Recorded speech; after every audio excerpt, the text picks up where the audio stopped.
What's good? It's your boy CJ Goodfellow. We back with the Boston Clan early morning grind. Y'all know what it is. Danny Garcia on the boxing article today, I'll link it to the description.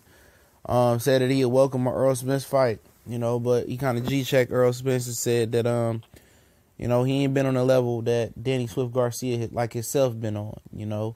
He said that when Errol Spence fought Lamont Peterson, he was considered a killer. I don't know where he got that from. But when he fought Peterson and beat Peterson, he was just another guy or something like that, he said. And, he says that, he kind of, let Earl know, like, he think he can knock everybody out right now. But when you get to the level that, Danny Garcia on, that it don't work that way. And it's funny. It's coming from a guy who Errol Spence called out several times last year.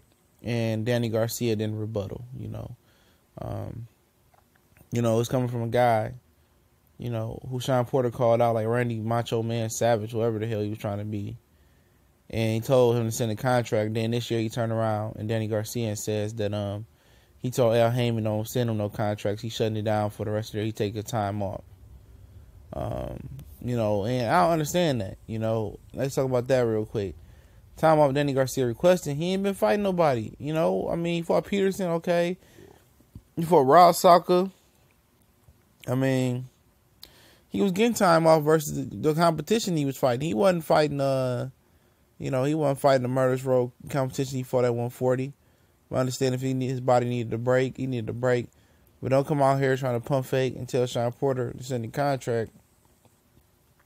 But you told Al Heyman that you was done for the year. You ain't going to come back to next year.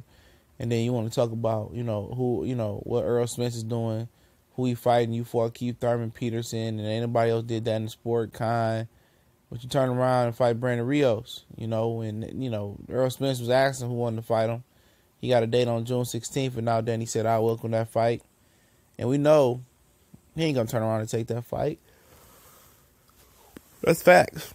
We know. I don't even know why he even, ended up talking on that topic about Errol Spence. I guess he was tired of, the questions about Errol Spence. But he just putting his foot in his mouth. We know that the opportunity after facing Rios, June 16th, we know Danny Garcia ain't going to Dallas, Texas to face Errol Spence. We know Danny Garcia ain't fighting that close together. Danny Garcia is a guy who only been fighting once a year, probably twice at the most this year. So, he thinks he's that guy welterweight. We know he holding out for a Keith Thurman rematch. And we know the best step, the only step that he probably would take is Sean Porter. And he's a little fearful, a little, mindful of not fighting Sean Porter. So how you going to, want to fight Errol Spence, but you don't want to fight Sean Porter? And we know Sean Porter don't want to fight Errol Spence as well.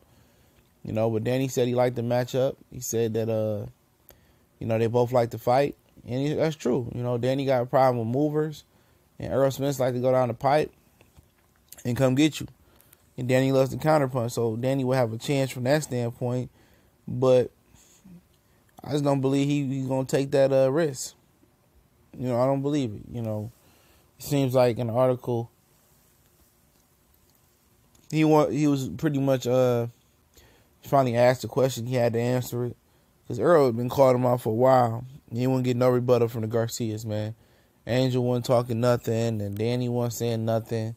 The Porters was trying to defend themselves as well. But I'm saying if they feel this kid, ain't ready and ain't falling the level, why not catch him before, he gets to that level? You know what I'm saying? If he, you get that from a lot of people from Errol Spence. He ain't ready. Andre Burr said, the guys just want to make sure he ready and pay his dues. You get that from Sean Porter. Or, I'm chasing after the real guy, Keith Thurman. Danny Garcia don't say nothing. At the end of the day, why y'all making this guy seem like he's a killer?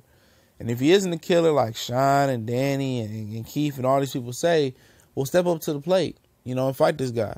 You told this guy he gotta get a world title, and then you'll be in the mix. You paid your dues, we ready, and then you guys don't want to do it. You still don't want to fight him. So it's not making him look bad. It's making him look legendary. Making him look like he dug, making him look like he in a position of power, and the fans are starting to see that. But we know Danny Garcia full of BS, man. Danny Garcia ain't stepping in the same range as Errol Spence in the boxing ring. He just ain't cut like that no more. I don't think he competitive like that no more. He comfortable. He happy in his situation. He took his family out of poverty. He ain't taking no chances no more. He gonna wait. If you got to fight Sean Porter to get to Keith Thurman, he'll do that. We got to fight Keith Thurman, he'll do that. But I don't think he wants to be the best, welterweight. He can say it all he wants.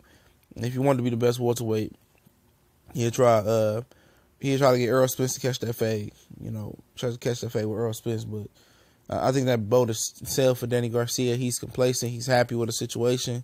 He's not going after no killer like Errol Spence. I'm just telling you that right now. But at CBC, we gone.